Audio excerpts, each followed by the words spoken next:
Marriage is supposed to be a place of comfort, a safe corner in a noisy world. At least, that is what I believed when I placed a ring on her finger and promised forever. In those early days, her smile was a sunrise to my mornings, and her voice was a calm to my restless nights. I thought nothing, no shadow from the past, no storm from the outside, could reach the home we were building together. But stories rarely follow the lines we draw for them. Sometimes they twist, sometimes they crack, sometimes they open a door we never wanted to see. For me, that door carried a name I did not expect to return. Her ex. At first, he was just a whisper in conversations, a harmless name mentioned here and there. I told myself not to worry. After all, trust is the skeleton of marriage, and without it, love collapses. Then weekend began to feel different. The warmth of shared plans slowly faded, replaced by the cold emptiness of waiting. She said it was friendship, innocent and light, yet every passing Saturday stole her from me, and I was left alone, holding questions that had no gentle answers. This is not simply a story about jealousy. It is a story about boundaries, about the fragile glass between trust and betrayal, and about what happens when the person you love most chooses someone else's company over yours. It all began quietly, like a soft sound in the distance you almost don't notice. She mentioned him one evening over dinner. "Oh, I ran to Alex today," she said, her fork tapping lightly against the plate. I knew the name. He was a man before me, the chapter she had supposedly closed. Her voice carried no guilt, no hesitation, just a casual remark, like talking about an old classmate. At first, I brushed aside. Everyone has a past, and hers was no different. To question every shadow from yesterday felt unfair. I told myself trust was stronger than fear. Yet somewhere deep inside, a quiet unease stirred, like a thread pulling at the edges of a shirt. The meetings began as once in a while, coffee on a Sunday morning, a quick lunch after work. She always said the same thing. It's nothing, don't overthink. And maybe she was right. Maybe it was nothing. Still, I noticed how her eyes lit up when she spoke about him, how her laughter came a little too easily when his name was part of the story. Friends told me I should not worry. If she wanted to be with him, she wouldn't have married you, one said. Another shrugged. Some people stay friends with exes. It's normal. Their words made sense, but they did not silence the gnawing feeling that something was shifting beneath the surface. The first red flag wasn't what she said, but in what she didn't. Details became blurry, explanations shorter. If I asked, "Where are you going?" the reply was simple, almost rehearsed. Just meeting a friend. The word friend carried weight, heavy and suspicious, because I already knew which friend it was. Looking back, I realized those were the early signs, the quiet warnings I chose to ignore. Sometimes betrayal doesn't arrive like a storm. Sometimes it tiptoes in, wearing the disguise of something ordinary. At first it was harmless, or at least that's what I told myself. One weekend she went for coffee with him. Another weekend, it was a quick lunch. Then, little by little, a pattern began to carve itself into our lives. Saturdays and Sundays, the days that once belonged to us, no longer felt like ours. We used to spend weekends together, grocery shopping, lazy movie nights, or just walking hand in hand to the park. Those small, ordinary moments stitched the fabric of our marriage. But slowly, that fabric began to tear. She would dress up, smile faintly, and say, "I'll be out for a while." Hours later, she'd return, her laughter still echoing from whatever place she had left behind. And I was left with a silence of empty rooms. I tried to suggest plans. "How about we go for dinner tonight?" I asked one Friday. She looked apologetic, but firm. I already promised Alex I'd meet him. Another time I bought tickets for a movie she'd been wanting to watch. She shook her head. "I can't. We're catching up this weekend." Every no felt heavier than the last. It wasn't just the time she spent away. It was the way she prioritized him over me without hesitation. Our weekends, once full of laughter and closeness, turned into lonely hours of waiting, scrolling through my phone, pretending not to care.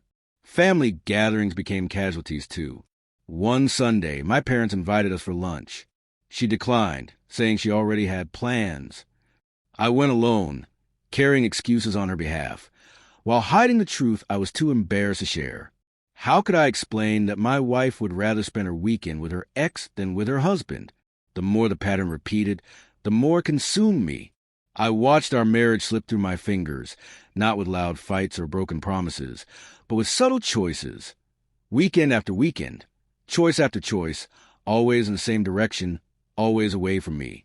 It was during those long, lonely hours that doubt turned into something darker. I wondered if I was blind, if what she called friendship was really something else. Or perhaps the greater wound was realizing she no longer cared how it made me feel.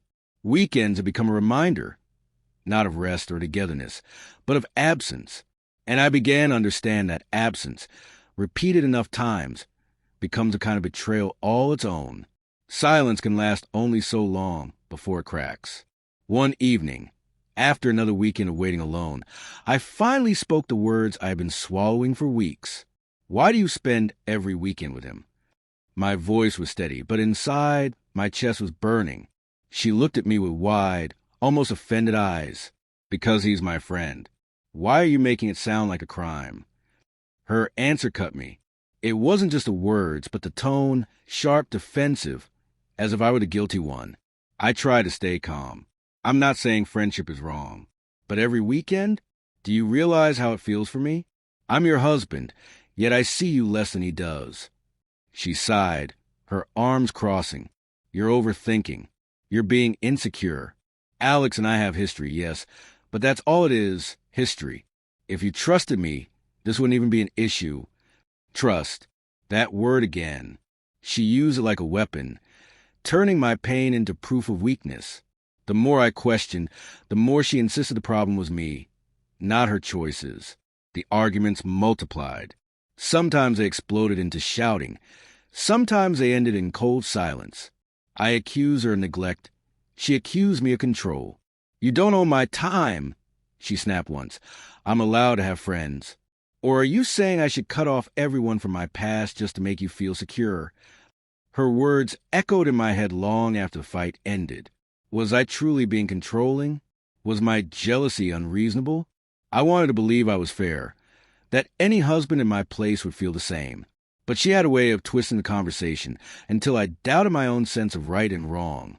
One night, after another exhausting argument, she said something that left me speechless. If you can't accept this, maybe you don't really love me. Love means trusting me, no matter what. I lay awake that night, staring at the ceiling. Was this love? Was it blind acceptance, even when your heart was breaking? Or was I being gaslit into believing that my pain was nothing but a weakness to be ashamed of?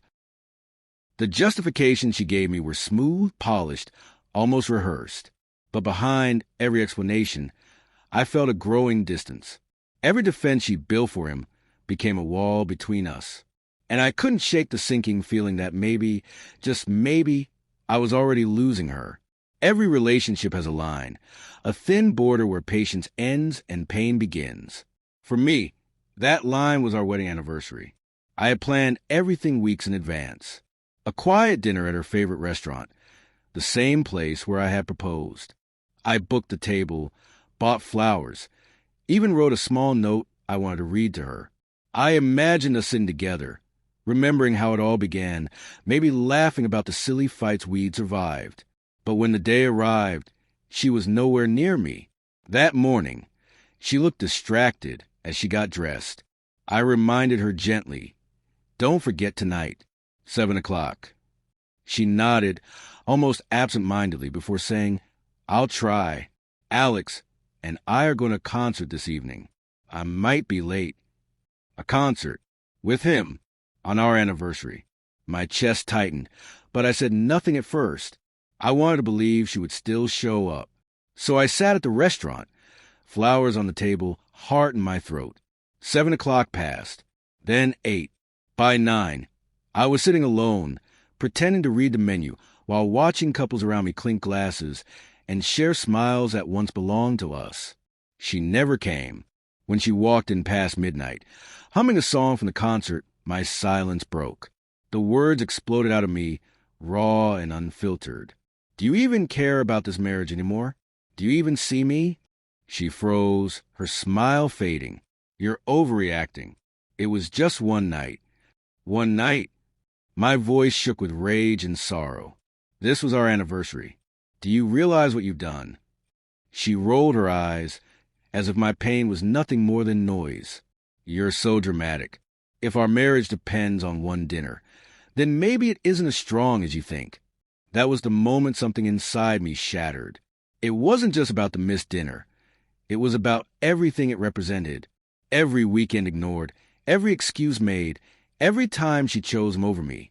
It all crashed down at once, heavy and undeniable. For the first time, I wonder if I was holding on to a ghost of marriage, a memory of love that no longer existed. The breaking point had come, not with betrayal written in secret texts or lies, but in the blunt truth of her actions.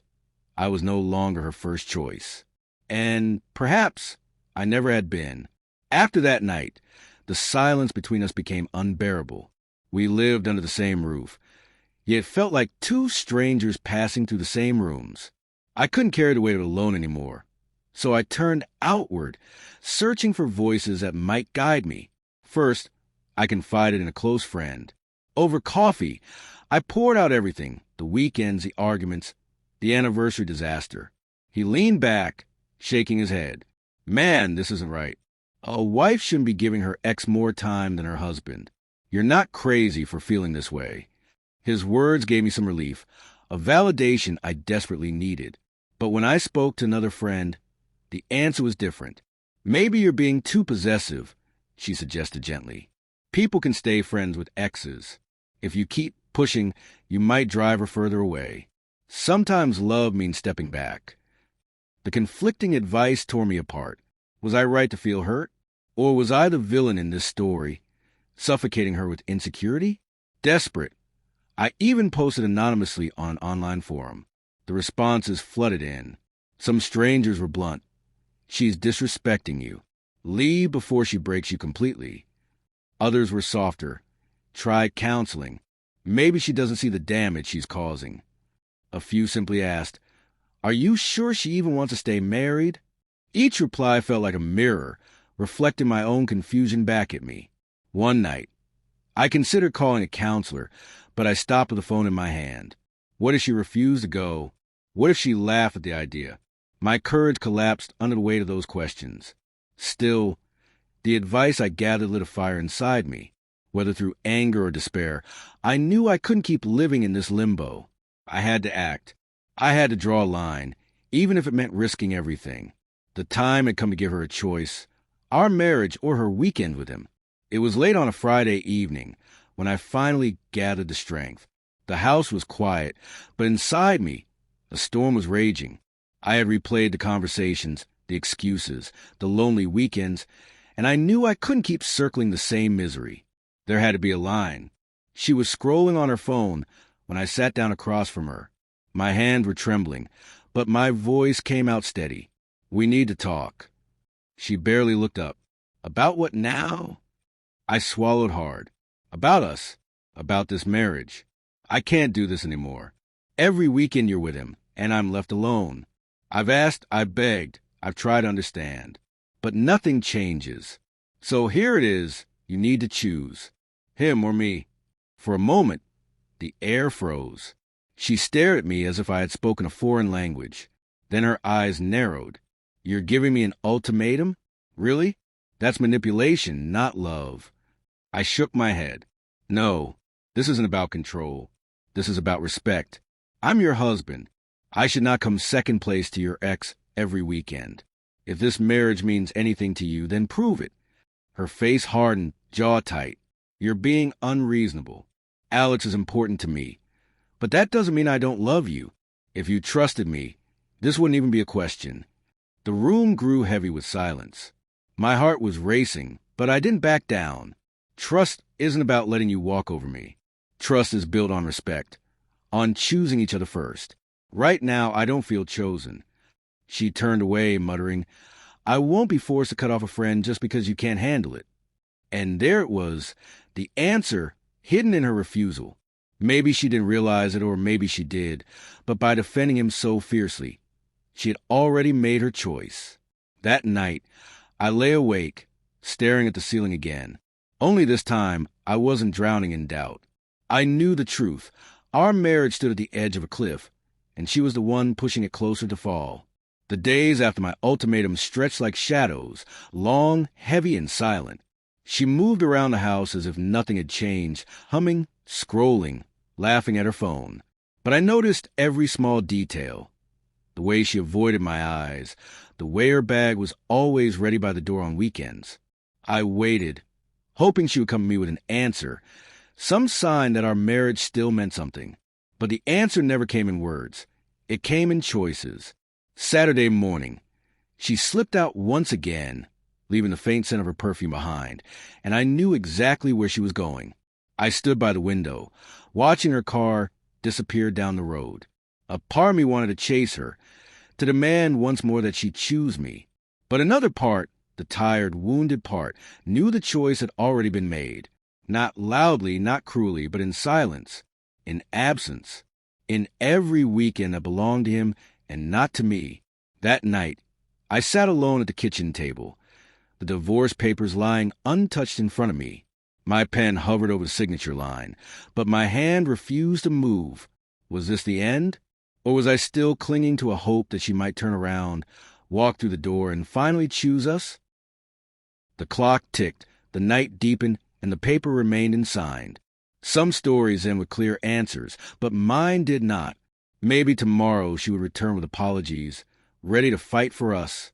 Or maybe tomorrow I would sign my name and close this chapter forever. For now, the truth hung heavy in the air.